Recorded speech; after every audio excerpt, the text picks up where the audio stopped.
Hello and welcome. I'm Cassie, the creator behind Ada May Crochet, and today I want to show you how to hold your working yarn, your project, and your crochet hook. When you're just getting started crocheting, it's easy to want to skip ahead to the big exciting projects, but there's something to be said about the value of really slowing down and learning the basics well.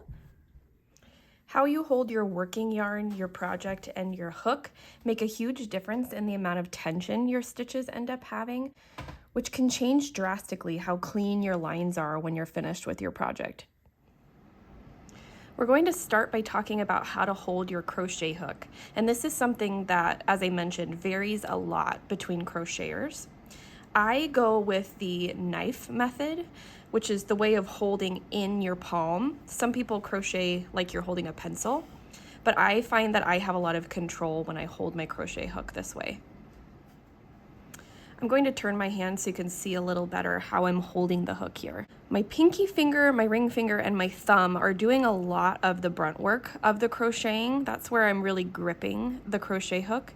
My middle finger is sitting fairly loosely around the hook.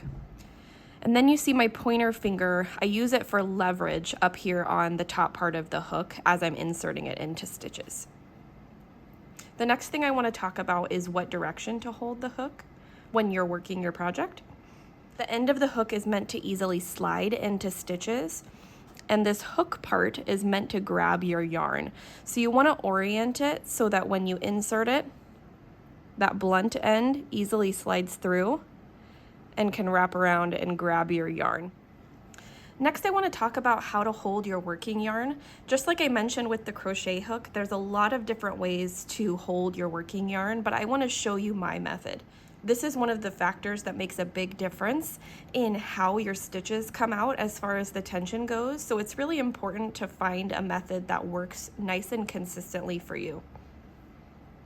I start by draping the yarn over my pinky finger, wrapping it again around my ring finger, then up and over my middle finger,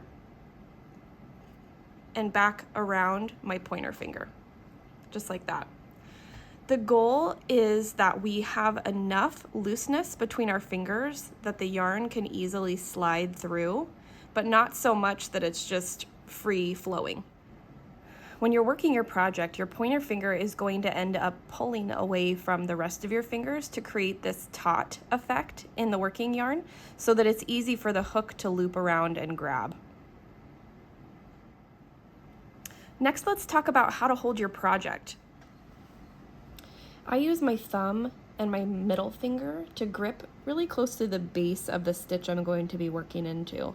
So if this is the stitch I'm working into, my thumb and my middle finger will sit right here so that I can easily slide my hook through that stitch while keeping it stabilized underneath to create the right amount of tension. And that's that. I hope this was helpful on your journey to learning how to crochet. If you enjoyed this video, make sure you subscribe to my page so you don't miss out on any future tutorials. Thank you!